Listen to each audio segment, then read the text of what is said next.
Je suis sûr que tu as déjà vécu cette scène. Imagine, c'est jeudi matin, réunion stratégique, ton tour de parler approche. Tu connais le sujet, tu l'as préparé, tu as même répété la veille avec ta femme. Mais au moment où tu prends la parole, il se passe quelque chose d'invisible. Tu ajustes ton ton, tu changes légèrement ta voix. Tu veux faire pro, tu veux être clair, tu veux être prise au sérieux. Et tu l'es sérieux, carré, impeccable même. Mais tu le sens, t'as perdu quelque chose en route. Ta parole ne vibre pas. Ton message est juste puisque tu es compétent, mais il ne touche personne. Les têtes acquiescent, poliment, et on passe à autre chose. Et toi, tu t'assois avec ce petit goût amer. J'ai parlé, mais je n'ai pas marqué. Parce que la personne qui parlait, c'était toi, mais sans vraiment être toi. Plus neutre, plus lisse, plus acceptable. Et toi, tu crois que c'est plus efficace. C'est toujours ce qu'on pense.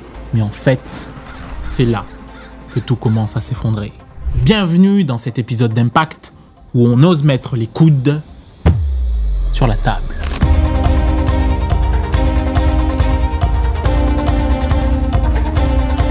Le pire, c'est qu'en apparence, tout s'est bien passé.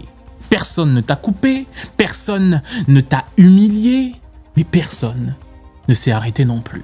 Ta parole est passée, comme un PowerPoint bien fait, correct, oubliable. Tu ne comprends pas pourquoi. Le vrai problème, c'est que tu parles avec un masque, et cela s'entend. Tu crois que tu manques de technique. Tu penses que ce qu'il te faut, c'est un peu plus de confiance, un peu plus de structure, un peu plus d'impact.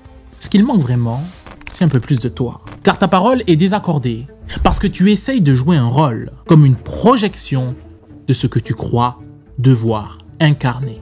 Et tu ne pourras jamais tromper une salle avec ça. Les gens ne te le diront pas, mais ils le sentent. Ton discours est vrai, mais il sonne faux. Comme un acteur qui joue bien, mais dont on sent que le texte n'est pas vraiment écrit pour lui. Si tu ne touches pas, c'est parce que tu n'es pas touché toi-même.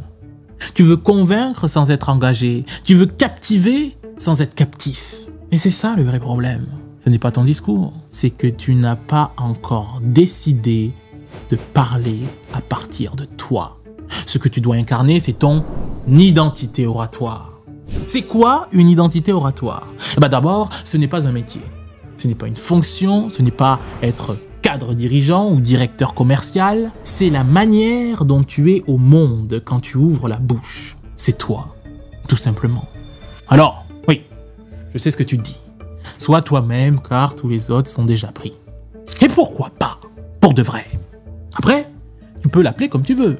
Alignement, intégrité, éthique de parole, chakra. Mais au fond, c'est toujours la même chose.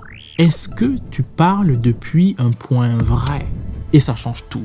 Sais-tu ce que ça produit, une parole alignée? Ça capte, ça impose, ça laisse une trace. Pas parce qu'elle est brillante, mais parce qu'elle est simplement juste. Et ce qui est juste devient puissant. L'identité oratoire, ce n'est pas ce que tu dis, c'est ce que tu es quand tu le dis. Ta clarté, ton calme, ton courage, ta colère, ta chaleur, ta lenteur, ton intuition, ton doute, tout ça peut devenir parole si tu décides de ne plus t'en excuser. Et je vais être honnête avec toi. Retrouver ta voix juste, c'est inconfortable. C'est pas agréable. Et surtout, c'est pas instantané. Parce que cela t'oblige à te poser une question que tu as fui toute ta carrière. Qu'est-ce que je veux vraiment provoquer quand je parle? Quel est l'effet que je veux susciter chez mon auditoire? Et pour y répondre, il faut tout réouvrir. Tes valeurs, ton rapport à l'autorité, ta peur d'être vu, ton besoin d'être aimé, ta manière de dire non, ta manière de dire je. Et ce travail-là, personne ne le fera à ta place. Mais tu ne peux pas non plus le faire seul. Parce que seul, tu retomberas toujours dans la performance, dans le rôle, dans la posture brillante mais vide. Retrouver ta voix, c'est pas une question de talent, c'est une question de responsabilité. Tu dois décider que ce que tu dis doit te ressembler. Et à partir de là, tu peux tout reconstruire. Ton discours, ton rythme, ton autorité, ton impact. Mais à une seule condition, tu dois cesser de parler pour réussir et commencer à parler pour transformer. Et rappelle-toi toujours que tu ne convaincras jamais tant que ta voix n'est pas la tienne. Si tu sens que c'est ce que tu vis, si tu sens que ta parole mérite mieux, alors tu peux candidater à notre programme via le lien en description.